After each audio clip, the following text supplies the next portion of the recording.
Magandang umaga, kumusta po? Narito po ulit ang update natin para sa lagay ng ating panahon.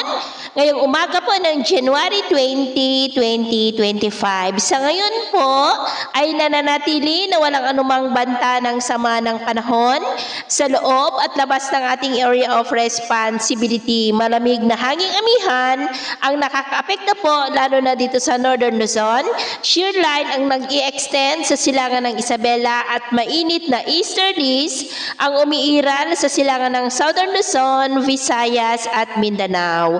At sa atin pong long range forecast, consistent pa rin na walang bagyo na namamataan na tatawid po sa ating kalupaan for the next 2 weeks. At sa lagay ng ating panahon, ngayong madaling araw ay maayos ang panahon sa malaking bahagi ng bansa pero may tsansa pa rin ng mga isolated rains dito sa may Cagayan, ilang bahagi ng Isabela, Eastern Samar, silangan ng Leyte, Surigao Provinces, Mati, Zamboanga Peninsula, Holosulu at Basilan. At mamaya ay sisikat po ang araw sa malaking bahagi ng bansa pero may tsansa pa rin ng cloudy skies with isolated rains sa ilang bahagi ng Cagayan, Eastern Samar, Zamboanga at Mati. At mamayang hapon, mas maraming lugar ulit ang makakaranas ng mas maulap na kalangitan with isolated rains sa malaking bahagi po ng Mindanao, Eastern Visayas, Tagbilaran, ilang bahagi ng Cebu,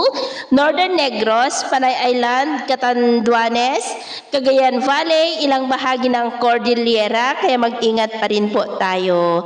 At sa atin naman pong mga baybayin dahil sa amihan ay maalon po sa mga baybayin ng Batanes, Babuyan Island Seaboard at sa mga baybayin ng Cagayan na ang mga alon dyan ay posibleng aabot hanggang po sa 1.5 to 2.9 meters high. Kaya hanggat maaari po ay iwasan na muna natin ang papalaot dyan sa mga may kulay pula para mas makaiwas sa mga sakunang pangkaragatan.